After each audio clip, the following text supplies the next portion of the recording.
వృచ్చికం వారి కనుక చూసుకున్నట్లయితే సప్తమాధిపతి వ్యయాధిపతి అయిన శుక్రుడు దశమ స్థానంలో కేతువుతో కలిసి ఉన్నాడు.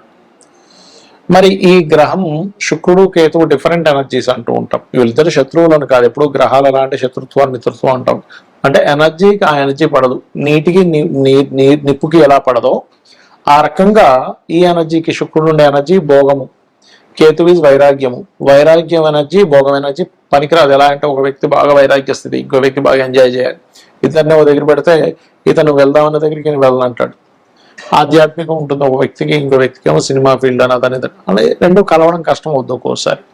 అలా రెండు గ్రహాల కలయిక మీ పర్సనల్ చార్ట్లో ఉంటే ఎటువంటి ఫలితాలు వస్తాయి, ఇప్పుడు మీకు ఈ దశమ స్థానంలో శుక్రకేతువులు కలుస్తున్నందుకు మీకు కలిగే ఫలితాలు ఏమిటనేటువంటి అంశాలు చెప్తుంది నేనైనప్పటికీ చెప్పిస్తుంది సాక్షాత్ లలిత అమ్మవారిగా భావిస్తూ ఆ లలితాంబిక అమ్మవారి యొక్క అనుగ్రహం మీకు పరిపూర్ణంగా కలగాలని మనస్ఫూర్తిగా కోరుకుంటూ, ఇక్కడ దశమ స్థానం ఏదైతే ఉందో, దశమం అంటే వృత్తి స్థానం ఏదైతే ఉందో, ఇది ఈ అంటే ఫ్యాషన్ రంగాల్లోని, బ్యాంకింగ్ సెక్టార్స్లోని, government jobs, government banking jobs చేసేటువంటి వారికి, మరియు అదేవిధంగా కొన్ని ఫైనాన్షియల్ డిపార్ట్మెంట్స్ ఉంటాయి కొన్ని, ఈ ఫైనాన్స్ డిపార్ట్మెంట్లో చేసేటువంటి వారికి, సాఫ్ట్వేర్ ఎంప్లాయీస్కి, ఉద్యోగంలో అనవసరంగా మీరు స్త్రీ అయినా పురుషుడైనా స్త్రీమూర్తి మూలంగా అనవసరంగా వచ్చినటువంటి ఒక గొడవ మూలంగా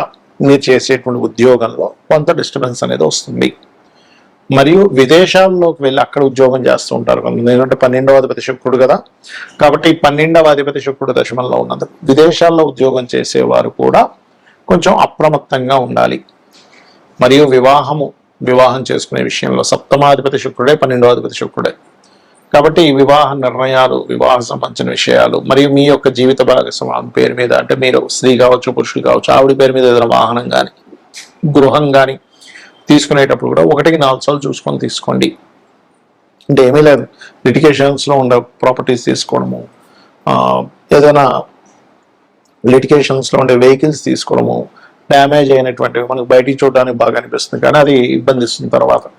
ఇటువంటివి ఏమైనా తీసుకుంటున్నామా ఏంటని చూసుకోండి. ముఖ్యంగా మీరు కాన్సన్ట్రేషన్ చేయవలసింది మాత్రం మీరు జాబ్ మీద ఎక్కువ కాన్సన్ట్రేషన్ చేయండి. మరియు గణపతికి సంబంధించిన ఓం గం గణాధిపతయే నమః, ఓం కామేశ్వర ముఖాలోక కల్పిత శ్రీ గణేశ్వరాయ నమః, లేదా ఓం మాణిక్య మకుటాకార జానుద్వయ విరాజితాయ నమః అనే మంత్రం చేయండి. అన్ని విధాల మీకు బాగుంటుంది. ఈ శుక్రకేతువుల యొక్క ఏదైతే కాంబినేషన్ ఉంటుందో ఇది చూడండి, ఒక్కొక్కసారి మీ పర్సనల్ చార్ట్లో ఉంటుంది. అది స్త్రీలకు ఉంటే ఒక రకమైన ఫలితం ఇస్తుంది, పురుషులకైతే ఒక రకమైన ఫలితం ఇస్తుంది. మీ లగ్నం ఏదైందో, మీ లగ్నానికి శుక్రుడు ఎన్నో అధిపతి, శుక్రకేతువులు ఏ భావంలో కలిసి ఉన్నారు అనే దాని మీద ఫలితాలు మారిపోతూ ఉంటాయి. జనరల్గా తీసుకుంటే శుక్రుడు ధనకారకుడు, శుక్రుడు వివాహానికి కారకుడు, శుక్రుడు వాహనాలకు కారకుడు, గృహానికి కారకుడు, స్త్రీమూర్తికి కారకుడు శుక్రుడు. మరి ఈ యొక్క విషయాల్లో ఆటంకం కలుగుతుందా కలగదా అనేటువంటిదంతా కూడా మీకు ఆ మహాదశ వస్తుందా రాలేదా, రానుందా, అయిపోయిందా, ఎప్పుడో చిన్నప్పుడు అయిపోయింది శుక్ర మహాదశ కేతు దశ. ఉదాహరణకి వీళ్ళు ఏ భరణి నక్షత్రంలో పుట్టారు, లేకపోతే పుబ్బా నక్షత్రంలో పుట్టారు, పూర్వాషాఢ నక్షత్రంలో జన్మించారు. అలాంటి సమయంలో ఏ 4వ పాదంలో పుట్టారు అనుకోండి, చిన్నప్పుడు అయిపోతుంది. ఇంకా దశలు అయిపోతున్నా కొద్దీ దాని తర్వాత వచ్చేటువంటి రవిదశ, చంద్రదశ, కుజదశ, రాహుదశ, ఇలా దశలు గడుస్తున్నా కొద్దీ దాని ఎఫెక్ట్ ఎక్కువగా ఉంటుంది. అంటే మీరు ముందుగా అర్థం చేసుకోవాల్సింది, ఈ కాంబినేషన్ ఉన్నప్పుడు అసలు ఆ కాంబినేషన్ ఏ భావంలో ఉంది, మీ లగ్నానికి ఎన్నో భావాధిపతి అవుతున్నాడు శుక్రుడు, మరియు ఎంత డిస్టెన్స్ ఉంది శుక్రుడికి కేతువుకి. శుక్రుడు ఏ 1 డిగ్రీలో ఉంది, ఎక్కడో ఆ యొక్క రాహు కేతువు ఏ 30 డిగ్రీస్లోనే ఉన్నాడు, లేకపోతే 10 డిగ్రీస్ దాటిపోయి ఉన్నారు, అప్పుడు కూడా ఎఫెక్ట్ ఎక్కువగా ఉండదు. ఏక నక్షత్రం కాకుండా డిఫరెంట్ నక్షత్రాల్లో ఉంటే కూడా ప్రభావం తగ్గుతుంది, గుర్తుపెట్టుకోండి. అలాగే మరొక విషయం ఏంటంటే, ఇది ఎన్నో భావంలో ఉందో చూసుకోవాలి. 2వ భావంలో ఉన్నాడు, చాలా క్లోజ్ కంజంక్షన్లో, అప్పుడు మీరు ఎట్టి పరిస్థితుల్లో మీరు ధనంగానికి ఎవరికైనా ఇచ్చారంటే తిరిగి రాదు, గుర్తుపెట్టుకోండి. 3వ భావంలో ఉన్నాడు, మీరు స్త్రీలతో ఎవరితో కమ్యూనికేట్ చేసేటప్పుడు జాగ్రత్తగా ఉండాలి. ఒకవేళ లగ్నంలో ఉన్నాడు, అలాంటప్పుడు ఏంటి, వాళ్ళకి కొన్నిసార్లు దాని లగ్నంలో ఉండే సర్పదోషం కింద చెప్తారు. ఎందుకంటే శుక్రకేతు is also one of the సర్పదోష. దీనికి రావి చెట్టు చుట్టూ ప్రదక్షిణాలు చేయడము, సర్పసూక్త పారాయణం చేయడము, లేనట్లయితే మనకి ఈ గరుడ పురాణం చదవడము ఇలాంటివి చేసుకుంటూ ఉంటారు. ఒకవేళ 4వ భావంలో ఉందనుకోండి, అప్పుడు ఆ పర్టికులర్గా అంటే శుక్ర మహర్దశలు లేదా అంతర్దశలు, కేతు మహర్దశలు అంతర్దశల్లో ప్రత్యేకంగా ఇక్కడ ఈ ఏదైతే ఈ 4వ భావంలో ఉన్నదో శుక్రకేతువులు వివాహం విషయంలో 7వ భావంలో ఉంటే ఎలా ఇబ్బందిస్తుందో 4వ భావం అనేటువంటిది వాహనము, గృహము అంటే గృహం తీసుకోవాలి, వాహనం తీసుకోవాలి, వేరే పేరు మీద తీసుకోకపోవడమే మంచిది. పర్టికులర్గా మహాదశలు అంతర్దశలు ఎందుకు కొంతమంది ఒక ఫలానా గృహం కొనుక్కున్న తర్వాత ఫలానా వాహనం కొనుక్కున్నాక ఎందుకు వాళ్ళకి ఫెయిల్యూర్ అవుతుంది, ఎందుకు వాళ్ళు కొనుక్కున్న తర్వాత కష్టాలు వస్తాయంటే ఇది కారణం. పంచమంలో ఉందనుకోండి శుక్రకేతువులు, అప్పుడు ఇచ్చేటువంటి రిజల్ట్స్ ఏమిటి అని చెప్పి చూసుకున్నట్లయితే పర్టికులర్గా ఈ సంతానం విషయంలో, సంతాన సంబంధించినటువంటి అంశాల్లో ఆ రకంగా ఉంటుంది చెప్పాలంటే. ఇక అదేవిధంగా 6వ భావం, ఇక్కడ 6వ భావంలో ఎప్పుడైనా శుక్రుడు కేతు ఉంటే అది వివాహం మీద ఎక్కువ ఎఫెక్ట్ చూపిస్తుంది. 7లో ఉన్న 6లో ఉన్నాయి. ఎందుకంటే సప్తమానికి వ్యయభావంలో శుక్రుడు వివాహ కారకుడు ఉండడం అన్నమాట. దీనికి కారణం అదేంటంటే 6 రోగస్థానం కదా, అంటే రోగ సంబంధించిన ఇస్తాడు.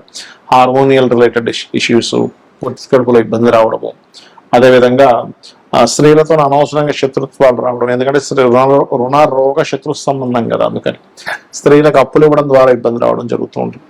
సప్తమం అయితే వివాహము, సామాజిక విషయాలు ఇట్లాంటివన్నీ కూడా. లీగల్ ఇష్యూస్ కూడా చెప్తాం శుక్రకేతులు సప్తమంలో ఉన్నప్పుడు. సహజంగా సప్తమం అనేటువంటి లీగల్ ఇష్యూస్.